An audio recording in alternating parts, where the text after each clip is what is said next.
नमस्कार दोस्तों, technical coaching classes के यूट्यूब चैनल पर आपका मैं सुभाष जयपाल एक बार पुनः स्वागत करता हूं।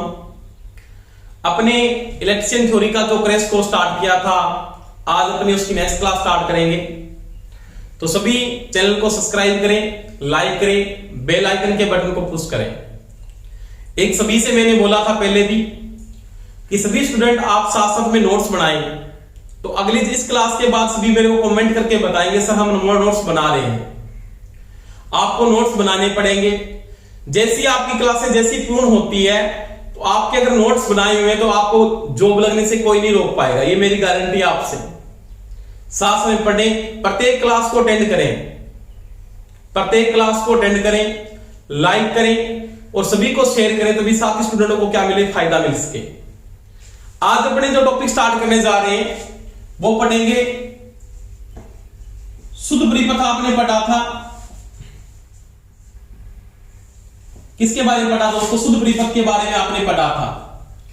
आज उसके अपने प्रकार पढ़ेंगे, शुद्ध परिपथ के प्रकार। शुद्ध परिपथ में मैंने बात की थी दोस्तों कि जिस परिपथ में धारा ऊर्जा के स्रोत से बहती हुई भार में से गुजरने के बाद पुनः ऊर्जा के स्रोत के पास वापस आती है, उस अवस्था में भार व ऊर्जा का स्रोत व परिपथ सही रूप से क्या करता है, काम करता है। वह आपका क्या कहलाता है दोस्तों? एक शुद्ध परिपथ कहलाता है। इसके तीन टाइप बात करेंगे, तीनों के बारे में पढ़ेंगे। इसका जो पहला टाइप आता है दोस्तों, उसको बोलते हैं श्रेणी परिपथ।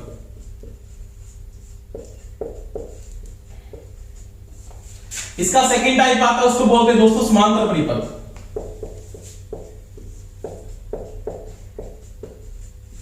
और इसका तीसरा टाइप आता है, उसको बोलते हैं दोस्तों मिश्रित परिपथ। मिश्रित परिपथ यानी भार व प्रतिरोध को तीन प्रकार से जोड़ा जाता है। सीरीज क्रम में जोड़ सकते हो, समांतर क्रम में जोड़ सकते हो, मिश्रित क्रम में जोड़ सकते हो।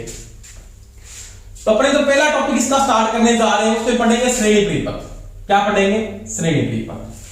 यानी श्रेणी परिपथ क्या होता है या सीरीज क्रम क्या है, उसके बारे में बात करूंगा मैं। देखो कि आपका सीरीज परिपथ क्या है, पहले आपको इनके नाम का पता होना चाहिए। श्रेणी को इंग्लिश में क्या बोलते हैं? सीरीज सर्किट कहा जाता है। क्या बोलते हैं? Series circuit. इसको श्रृंखला क्रम भी कहते हैं। क्या कहते हैं दोस्तों? श्रृंखला क्रम। श्रेणी क्रम, सीरीज क्रम और श्रृंखला क्रम एक ही बात है। देखो सीरीज में क्या बात होती है, यह एक ऐसा परिपथ है जिसके अंदर धारा का रास्ता दोस्तों क्या होता है? एक ही होता। मैंने आपको पहले समझाया है, दो नियम किए थे अपने। किस किसके? किरचॉफ का नियम किया था और किरचॉफ के दो नियम किए थे, केवीएल और केसीएल, जो यहां पे अप्लाई होंगे दोस्तों। सीरीज परिपथ क्या है? तो पहले मैं बात करता हूं कि जिस परिपथ में, जैसे मैं एक बात करता हूं, ये तीन रेजिस्टेंस जुड़े हैं, मान लिया ऐसे, ये R1 है मान लिया, ये R2 है और ये क्या है? R3 है। यहां से आपने कोई इसके ऊपर पोटेंशियल लगा दिया, इसके साथ एक ऊर्जा का स्रोत जोड़ दिया आपने, एनर्जी का सोर्स के रूप में मैंने क्या लगा दिया दोस्तों? बैटरी को जोड़ दिया ऐसे। इसका ये हाई पोटेंशियल है, इसका ये लो पोटेंशियल है, इसका ये हाई पोटेंशियल है, इसका ये लो पोटेंशियल है और इसका ये हाई पोटेंशियल है, ये इसका क्या है? Low potential. तो मैंने बात की थी पहले। पॉजिटिव का मतलब इसका ये HP है, तो ये इसका क्या होगा? LP होगा। ये LP है जिसका ये क्या है? HP है। और ये इसका पोटेंशियल है, इसको मैं बोलूंगा लो पोटेंशियल। HP का मतलब होता है हाई पोटेंशियल, कुछ भी हो। और ये इसका क्या है दोस्तों? निम्न ध्रुव। धारा कैसे चलती है, जो पहले बातें कर चुके हैं, आपकी पिछली क्लासों में आपने नोट किया होगा था। करंट चलता है हाई पोटेंशियल से लो पोटेंशियल की ओर। इस परिपथ के अंदर क्या है कि सभी प्रतिरोध या सभी भार आपस में एक श्रृंखला क्रम में जुड़े हैं। किस क्रम में जुड़े हैं? श्रृंखला के अंदर जुड़े हैं। और धारा का रास्ता सभी में क्या है? एक है। यानी जो नोड बन रही है ना, यहां पे नोड बनी, इसमें धारा एक ही फ्लो हो रही है। यहां पे जो करंट है वो यहां पे करंट है, वो यहां पे करंट है और वही वापस करंट यहां पे घूम रहा है। यानी श्रेणी परिपथ क्या है कि जिस परिपथ में धारा का रास्ता क्या हो? एक हो और सभी भार या प्रतिरोध आपस में किस क्रम में जुड़े, एक श्रृंखला क्रम में जुड़े हो, वह आपका क्या कहलाता है दोस्तों, एक श्रेणी परिपथ कहलाता है, जिसके अंदर मैं केवीएल को अप्लाई करता हूं। किसको अप्लाई करूंगा, केवीएल। ध्यान रख लेना दोस्तों, पूछ सकता है श्रेणी परिपथ को हल करने में किसके नियम का उपयोग किया जाता, तो केवीएल लगता है। किरचॉफ का वोल्टेज लॉ यहां पे लागू होगा, केसीएल लागू नहीं होता। आप यहां पे केवीएल का उपयोग करते हो, क्योंकि नोड तो सभी की क्या एक ही है ना, संधि तो एक ही है। और केवीएल में मैंने आपको समझाया था दोस्तों, क्या समझाया था, तो केवीएल में क्या पढ़ा था आपने, net voltage is 0 eight close circuit,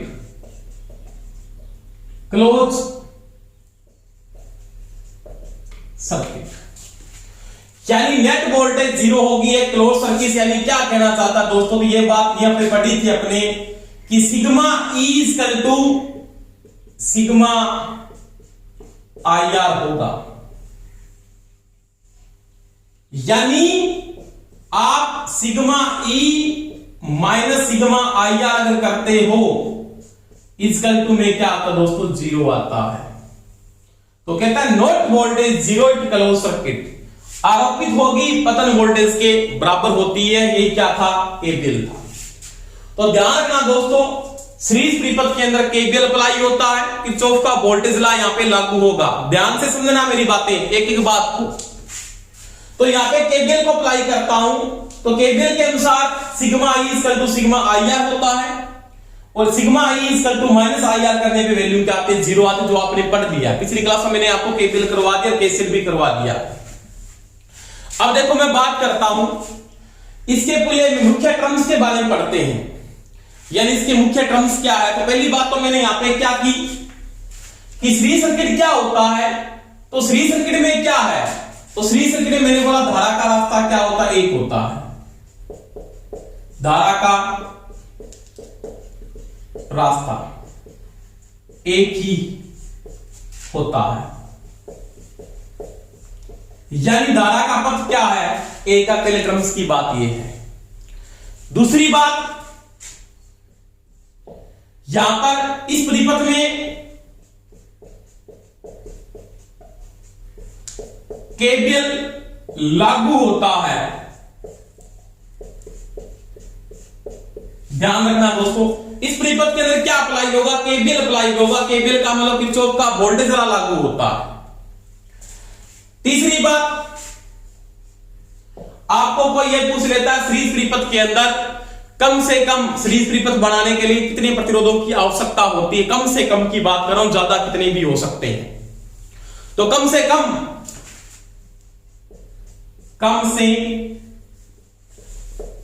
कम 2 प्रतिरोध लगाए जाते हैं,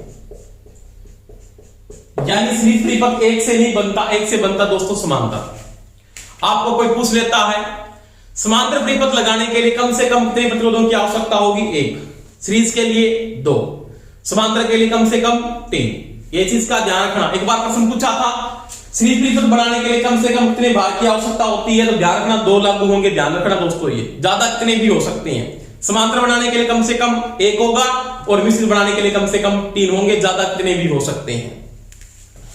तो मैंने कहा कम से कम यहां पे 2 प्रतिरोधों के लगाए जाएंगे।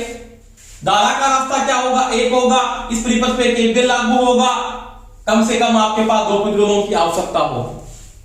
इसके बाद मैं बात करता हूं इसके टर्म्स की। यहां पर कोई भी एक बार में अगर दोष पैदा होता है इस परिपथ में, यानी कोई एक प्रतिरोध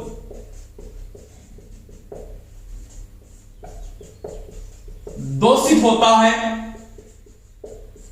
तो अन्य पर प्रभाव पड़ेगा। यह ध्यान रखना। यानी कोई भी एक प्रतिरोध दोषित हो गया, यानी ये दूसरे दोष आ गया, यानी ये शॉर्ट सर्किट हो गया मान लिया इसे,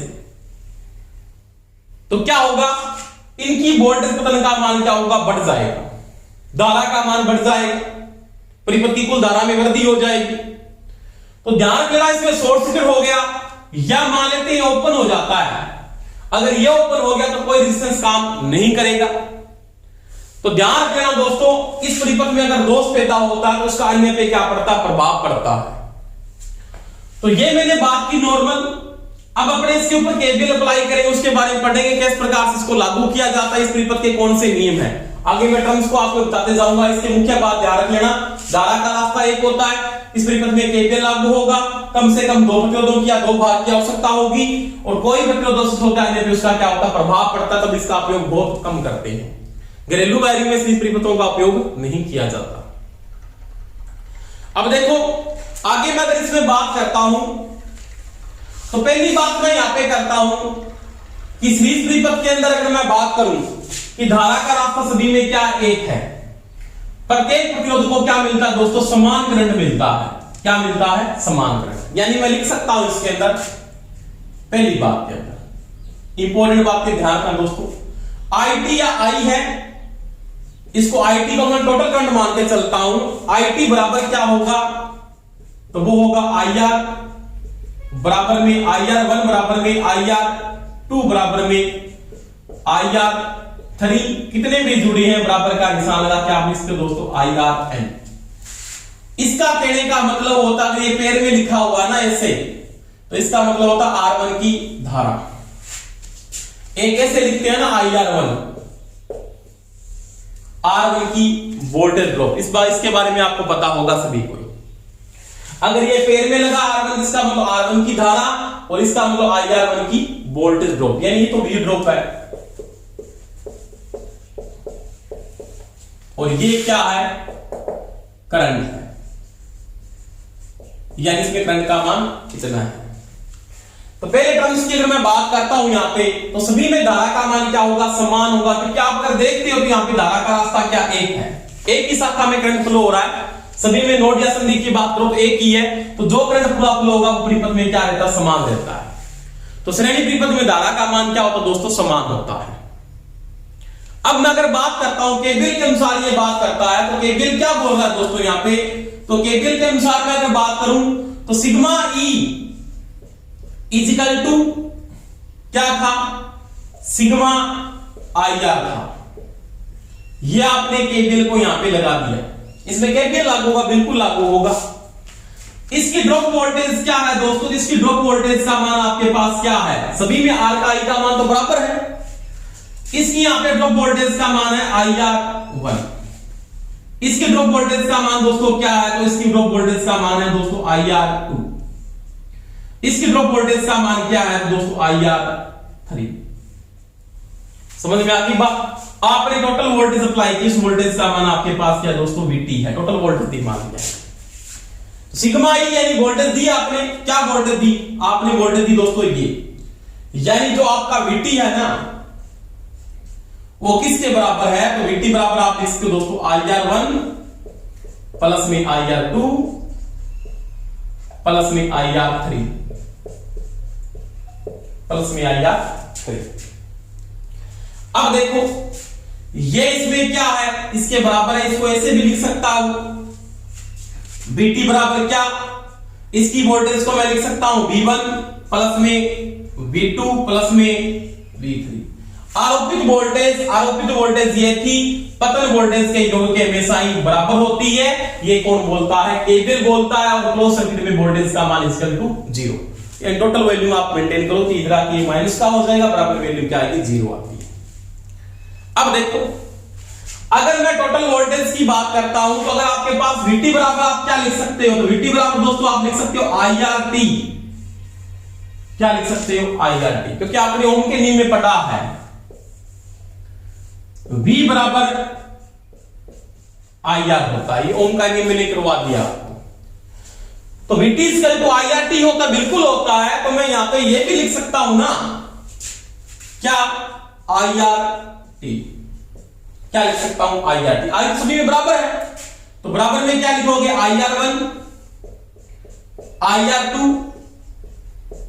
IR3। अगर और जुड़े हुए हैं तो यहां पे आगे आप ये भी लिख सकते हो ना IR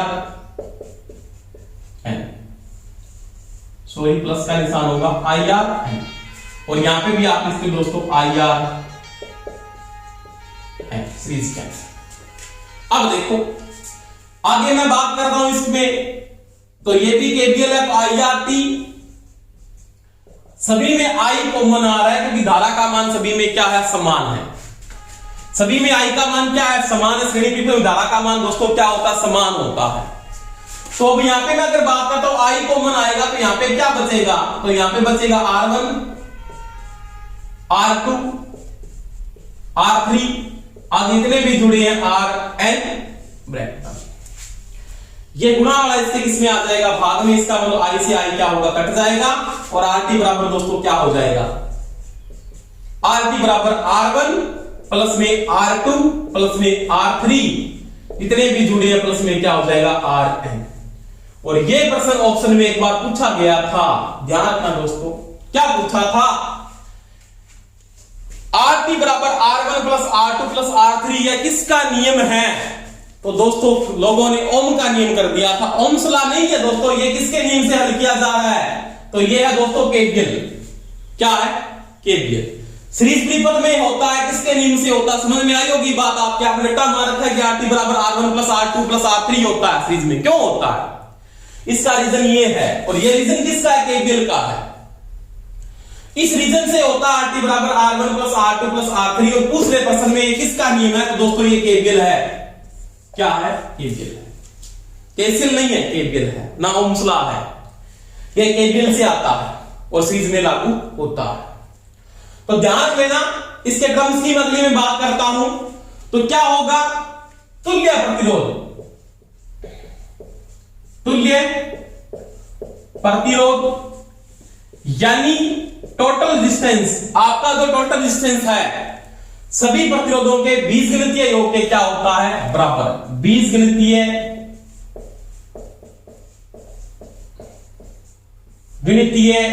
योग होता है, और किनका बीजगणितीय योग होता है, प्रतिरोधों का।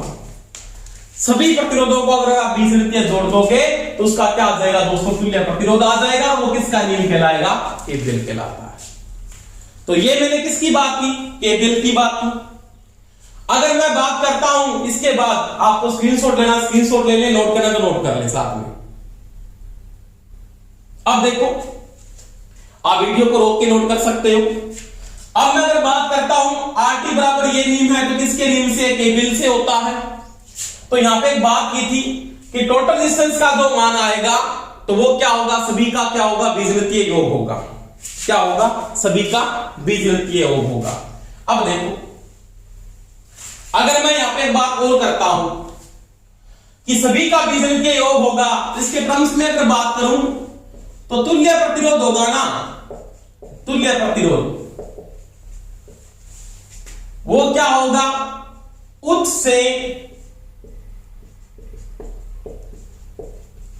उच्च मान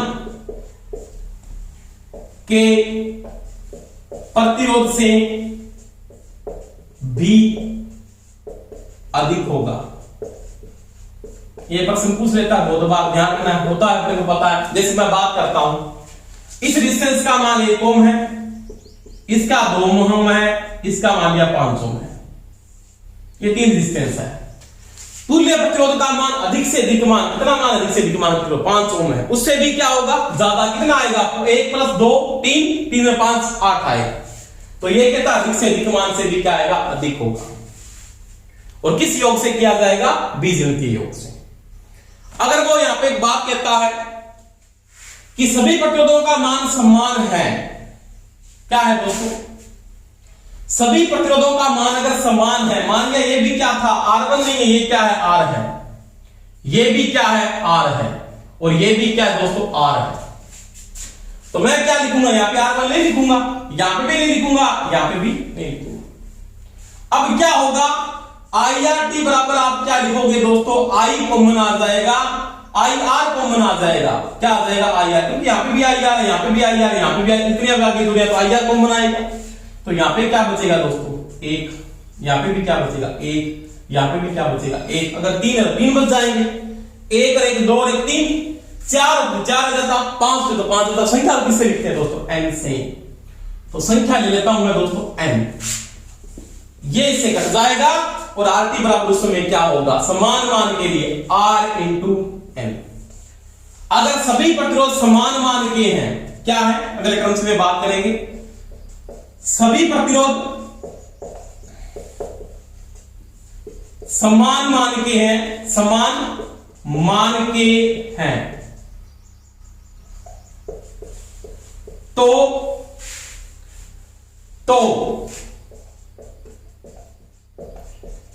तुल्य प्रतिरोध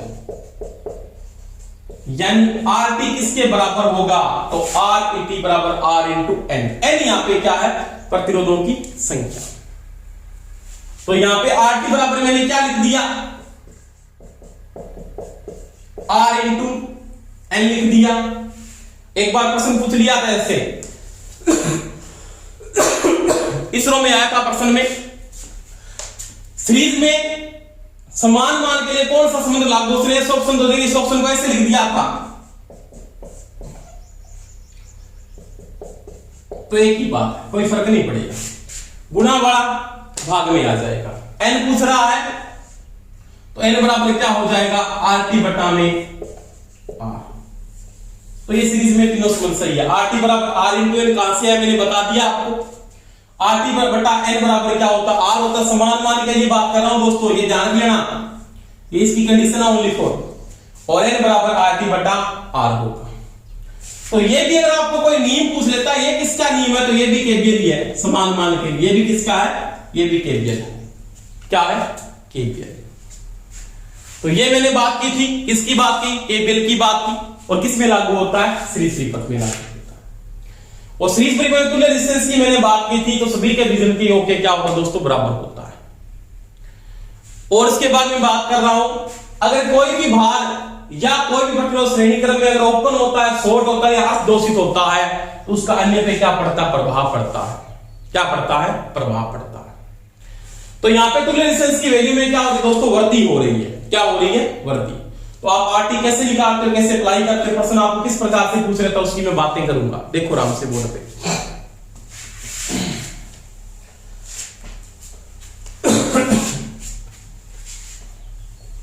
अभी तक आपके समझ में आ रही होगी बातें। अगर कोई भी चीज समझ में नहीं आ रही तो मेरे को कमेंट करके आप बता सकते हो कि सर ये चीज समझ में नहीं आ रही हमारे। मैं श्रेणी में बात कर रहा था,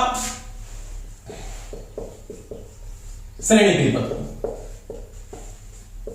आप बात कर रहे थे पहले टॉपिक की। जैसे मेरे को कुछ भी रेजिस्टेंस दिया है, मान लिया, पर्सन को कैसे पूछ लेता है वो देखो। आपको यहां पे केवीएल को अप्लाई करना है। सप्लाई वोल्टेज का मान लिया 90 वोल्टेज की सप्लाई आ रही है, यहां से आपने 90 वोल्टेज की कोई सप्लाई दे दी, यहां पे प्लस दे दिया, माइनस दे दिया, मैंने बोला डीसी सप्लाई है। कौन सी सप्लाई है? डीसी। R1 का मान आपको दिया है, मान लिया 30 ओम। R2 का मान भी आपको दिया है, ये तो R2 का जो मान आपको दिया है वो मान लिया आपके पास 10 ओम है। कितना है? 10 ओम। आपको पहली बात R3 की मान नहीं दिया। किसका मान नहीं दिया? R3 का मान नहीं दिया। और यहां पे क्या कहता है? इस कंडीशन के अंदर ये कहता है मैंने यहां पे कोई भी एक वोल्टमीटर को लगा दिया, ऐसे किसको लगा दिया? वोल्टमीटर को। वोल्टमीटर लगाने के बाद इसका जो पठन मेरे पास आता है दोस्तों वो कितना? 60 वोल्टेज का इसका पठन है। कितना पठन है? 60 वोल्टेज। क्या पूछ रहा है? R3 का मान ज्ञात कीजिए। R3 का मान ज्ञात कीजिए, यानी R3 की आपको वैल्यू ज्ञात करनी है। मान लिया आपको परिपथ की धारा निकालनी है, निकाल सकते हो। आपको एक कंडीशन में और पूछ लेता हूं, मैंने यहां पे एक वोल्टमीटर और लगा दिया ऐसे, उसका पठन क्या है ज्ञात, इसका पठन और बताना है। V पठन बताएं वोल्टमीटर का पठन, V पठन। 3 बातें पूछ रहा, कोई दिक्कत नहीं है। अब देखो 90 वोल्टेज की सप्लाई है, आपको यहां पे देखना इस कंडीशन पे आ दो, प्रश्न आपका ऐसे हल हो जाएगा, कोई दिक्कत नहीं है ना। ये क्या करता है, V1 ड्रॉप करता है और V1 बराबर से दोस्तों क्या होता है, IR1 होता है ना, बिल्कुल होता है। इसकी वोल्टेज ड्रॉप का मान 60 वोल्टेज है। I का मान आपको ज्ञात करना, R1 का मान आपको दिया है 30, बराबर में I का मान आ जाएगा, I का मान आएगा दोस्तों 2 एंपियर। कितना आ जाएगा, 2 एंपियर। अगर यहां से 2 एंपियर करंट फ्लो हो रहा है, इसको भी 2 एंपियर मिलेगा, इसको भी 2 एंपियर मिलेगा। अब देखो, अगर मेरे पास BT दिया हुआ है, टोटल वोल्टेज का मान 90 वोल्टेज, IT आपको निकालिए दोस्तों 2 एंपियर, तो आप RT भी निकाल सकते हो। एक तरीका तो ये RT बराबर आपका तो VT बटा में IT। टोटल वोल्टेज 90 बटा में 2, यानी आपके पास टोटल रेजिस्टेंस का मान आ गया 45 ओम। अब देखो 30 ओम तो इसका है, 30 ये हो गया, 30 और 10 कितने हो गए, 40, बचा कितना 5, यानी R3 का मान कितना हो जाएगा दोस्तों 5 ओम, यानी R3 की वैल्यू आ जाएगी 5 ओम। चाहे तो आप ऐसे निकालो, अगर आप ऐसे नहीं कर रहे, आपका ये कितनी वोल्टेज खा रहा, 60 वोल्टेज ये खा गया, धारा कितनी है 2 वोल्ट 2 एंपियर, तो 2 इंटू 10 कितनी खा गया, 20 वोल्टेज ये खा गया, 20 और 60 कितने हो गए 80, बाकी कितनी बची दोस्तों 10 वोल्टेज। इसका पठन नहीं बात, इसकी ड्रॉप वोल्टेज का मान 10 वोल्टेज आ गया। अगर आपके पास V3 का मान 10 वोल्टेज है, तो आप V3 बराबर लिख सकते हो दोस्तों IR3। तो आप V3 का मान लिखो 10, I का मान आपको पता है 2 एंपियर इंटू में R3 बराबर आप लिख सकते हो दोस्तों 10 बटा में 2 इक्वल टू 5 ओम, यानी R3 का मान आपके पास 5 ओम होगा। अब ये पूछ रहा है वोल्ट का मीटर का पठन क्या है, कोई दिक्कत नहीं है। इस बिंदु से इस बिंदु का पोटेंशियल मापेगा, यानी ये पोटेंशियल और ये पोटेंशियल का डिफरेंस, इन दोनों के बीच में रेजिस्टेंस का मान कितना है 10 और 5 15, करंट कितना है 2, पठन कितना आ जाएगा 30 वोल्टेज, और 30 और 60 90, आरोपित पठन के बिल्कुल क्या है बराबर है, आपका पर्सन बिल्कुल क्या है राइट है। इसने कितनी खाई 60, इसने कितनी खाई दोस्तों 20, 60 और 20 80, इसने कितनी खाई 10 90, दी कितनी 90। तो ये क्या बात की थी आपने, sigma E equal to sigma IR, बिल्कुल राइट। इसका मतलब आपका पर्सन बिल्कुल क्या है सही है। इस प्रकार से वो पर्सन को पूछ सकता है सीरीज क्रम के अंदर। तो ये RT में कोई समस्या नहीं आई, कहीं पे वोल्टमीटर लगाया, कहीं पे रेजिस्टेंस लगाया, कोई समस्या नहीं आई। इसके बाद में अगर बात करता हूं, आपका क्वेश्चन कई बार ऐसे आ जाता है, कैसे कि श्रेणी क्रम में 3 प्रतिरोध जुड़े हैं, कितने जुड़े हैं 3 रेजिस्टेंस श्रेणी में, 3 प्रतिरोध जुड़े हैं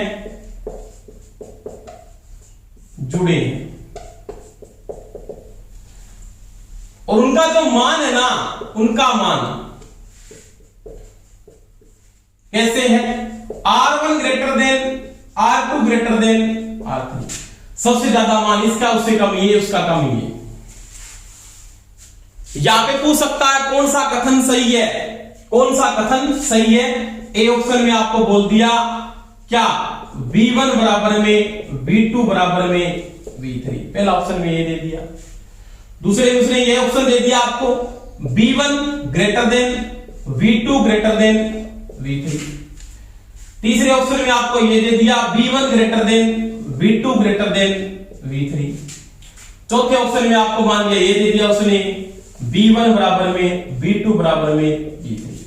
तो कौन सा कथन सही होगा वोल्टेज के आधार पे अगर मैं बात करता हूं, तो इसका कथन में अगर मैं बात करूं सबसे ज्यादा R का मान है, तो वो वोल्टेज ड्रॉप भी क्या करेगा ज्यादा करेगा, क्योंकि सभी को पता I का मान तो क्या रहेगा समान रहेगा ना, क्योंकि V1 बराबर क्या होगा IR1, V2 बराबर क्या होगा IR2 और V3 बराबर क्या होगा IR3। इसका R ज्यादा होगा, I सभी में क्या समान श्रेणी क्रम के अंदर, और जिसका R ज्यादा होगा उसकी V ड्रॉप भी ज्यादा होगी। इसका मतलब राइट ऑप्शन कौन सा होगा, ये ऑप्शन आपका राइट है, V1 सबसे ज्यादा होगा, उससे कम V2 होगा, उससे कम क्या होगा V3 होगा। ऐसा क्वेश्चन भी आपको वो पूछ सकता है प्रश्न में। तो ये मैंने दोस्तों किसकी बात की, श्रेणी क्रम की बात की। इसके बाद श्रेणी क्रम में मैं अगर बात करता हूं तो वो आपको रेजिस्टेंस के बारे में प्रश्न पूछ सकता है कि रेजिस्टेंस कितना आएगा और कैसे रेजिस्टेंस को निकालते हो। ये तो मैंने आपको बिल्कुल सिंपल बातें की अभी तक। इसके बाद मैं अगर बात करता हूं, जैसे आपको कोई प्रश्न दे देता है, जैसे ये प्रश्न दे दिया मेरे को, इस प्रकार के प्रश्नों को आपको ध्यान रखना पड़ेगा। पावर के आधार पे कोई रेजिस्टेंस पूछ लेता, मान लिया ऐसे प्रश्न दे दिया,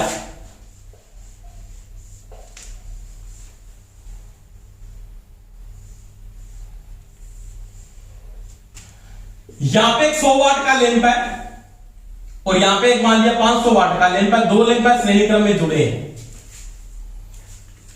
100 वाट 250 वोल्टेज का लैंप है, 500 वाट 250 वोल्टेज का लैंप है और 250 वोल्टेज मान लिया, यहां पे कुछ भी वोल्टेज का मान उसने दे दिया कि यहां पे वोल्टेज का मान आपको दिया है 250 वोल्टेज की सप्लाई है। क्या है? 250 वोल्टेज की सप्लाई। एक चीज का ध्यान रखोगे यहां पे दोस्तों, एक होती है मानक वोल्टेज, अभी मैं बता देता हूं आपको मानक वोल्टेज।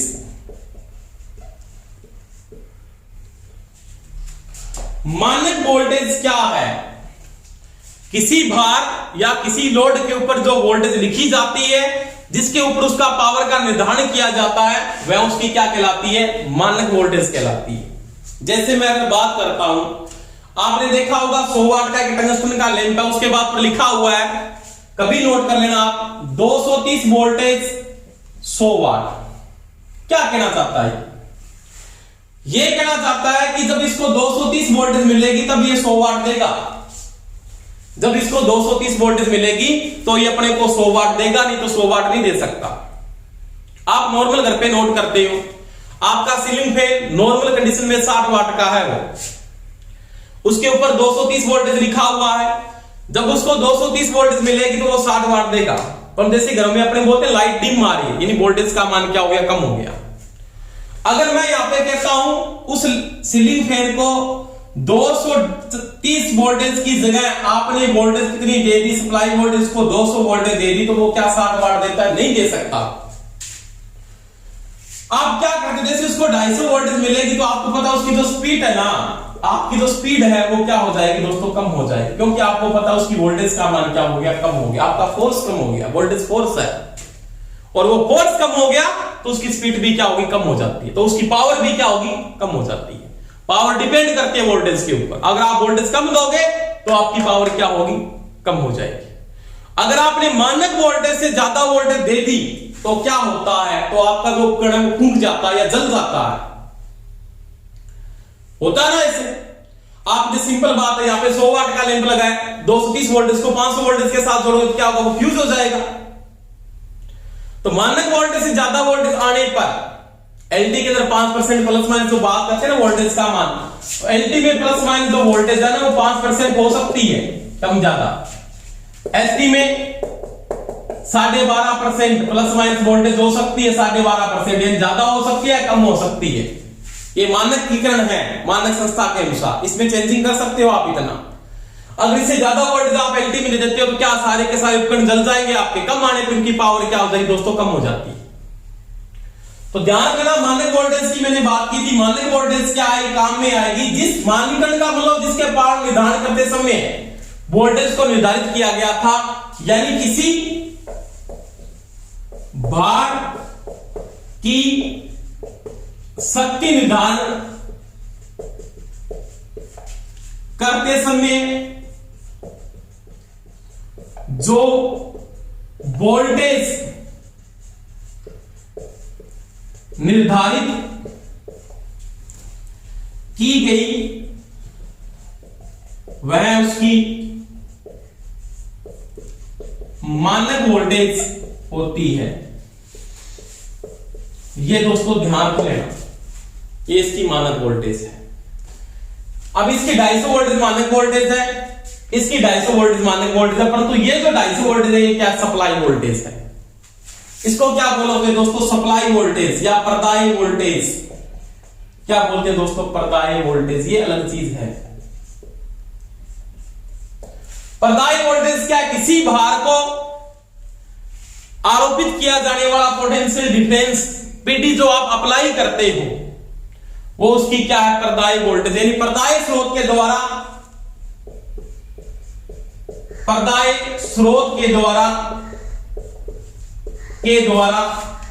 दी गई सप्लाई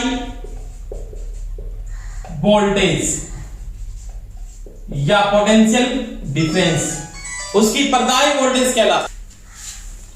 यानी पर्दाई स्रोत के द्वारा दी गई वोल्टेज, द्वारा है यहां पे, द्वारा दी गई वोल्टेज, सप्लाई वोल्टेज उसकी क्या कहलाएगी? आपकी पर्दाई वोल्टेज कहलाएगी। पर्दाई स्रोत के रूप में आपके पास बैटरी हो सकती है, अल्टरनेटर हो सकता है, मान लिया आपके पास डीसी का जनरेटर भी हो सकता है। तो ध्यान रखना इन दोनों में अपने आगे काम में आएगा। इसकी पावर निकालेंगे ना तो ये बहुत काम में आने वाला है कि मानक वोल्टेज क्या और पर्दाई वोल्टेज क्या। मानक वोल्टेज दोबारा बोल देता हूं मैं, आपका निर्धारण किया गया 100 वाट, इसका मतलब इसकी पर्दाई वोल्टेज का मान 250 वोल्टेज, सॉरी मानक वोल्टेज का मान 250 माना गया था, इसका 250 माना गया तो 100 वाट देगा। अब बोलते हो आप कि वोल्टेज का मान समान है फिर पावर अलग अलग क्यों है? तो इसका कारण है आपने रेजिस्टेंस का मान क्या लिया दोस्तों? अलग अलग लिया है, क्योंकि आपने पढ़ा था P बराबर V² R होता है। आपकी वोल्टेज का मान समान हो सकता है परंतु पावर समान नहीं हो सकती, क्योंकि R का मान आप चेंज कर सकते हैं। और जब R के मान, जिसका मान R का मान ज्यादा होगा उसकी पावर क्या होगी? कम होगी। और इसका R का मान कम होगा उसकी पावर क्या होगी? ज्यादा होगी। ध्यान रखना, अपने बातें करेंगे इसके बारे में। तो यहां पे मैंने बात की पर्दाई वोल्टेज की और मानक वोल्टेज की। अब देखो, अब अगर यहां पे वो पूछ लेता है कि इसका तुल्य प्रतिरोध क्या है, तो देखो मेरे को एक चीज का ध्यान रख लेना है, क्योंकि मैंने ये क्यों बताया है कि जैसे मैंने यहां पे चेंजिंग कर दी, मैंने यहां पे 200 वोल्टेज दे दी, वहां पे पहले 250 मान लिया था, आपने मान लिया। अब आपको जब रेजिस्टेंस निकालना है ना, कि जब आपको प्रत्येक का रेजिस्टेंस निकालना पड़े, श्रेणी क्रम में हो चाहे वो समांतर क्रम में हो, आप जब रेजिस्टेंस लगाओगे तो वो रेजिस्टेंस आप मानक वोल्टेज के साथ ही निकालोगे। मानक वोल्टेज के साथ, सप्लाई वोल्टेज के साथ कभी रेजिस्टेंस को नहीं निकाला जाता। क्योंकि मैंने किसी टंगस्टन वाले लैंप को बनाया था तो उसका जो मैंने R डिपेंड किया था ना, R बराबर आपने क्या पढ़ा दोस्तों? रोयल बटा में A पढ़ा था। ये वोल्टेज पे डिपेंड नहीं करता, ये विशिष्ट प्रतिरोध, लंबाई, एरिया और तापमान पे डिपेंड करता है। मेरे पीछे आप क्लास में बता दिया पिछली वाली क्लासों में। यहां पे कोई वोल्टेज का संबंध है? नहीं है। अगर वोल्टेज का संबंध नहीं है ना, तो आपका जो R डिपेंड करता है ना, वो इन बातों पे डिपेंड करता है। तो यहां पे वोल्टेज का कोई संबंध नहीं है। तो आपको ध्यान रखना है कि सप्लाई वोल्टेज का मान अलग है। आप जब आपको पावर दी हुई है उसके ऊपर वोल्टेज लिखा गया है, तो ध्यान रखना मानक वोल्टेज के साथ ही आप रेजिस्टेंस को निकालोगे या उसकी पावर को निर्धारित किया जाता है, सप्लाई वोल्टेज के साथ नहीं। इसका मैं R निकाल रहा हूं, मान लिया कि 100 वाट वाले बल्ब, 100 वाट का जो बल्ब है ना, उसका जो रेजिस्टेंस है वो कितना होगा? तो आप क्या लिखोगे दोस्तों? P बराबर आपने पढ़ा V² बटा में R होता है, पढ़ा ना आपने पहले।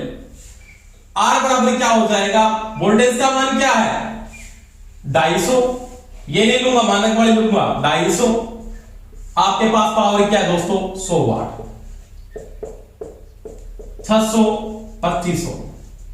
यानी 100 वाट वाले लैंप का जो R है वो 625 ओम है, और 500 वाट वाले का जो R है वो कितना होगा? तो वही बात आपकी होगी, R बराबर V² बटा में P।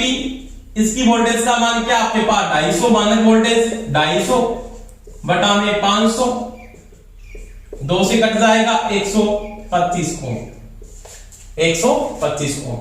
यानी 500 वाट वाले का 125 ओम है और 100 वाट वाले का 625 ओम।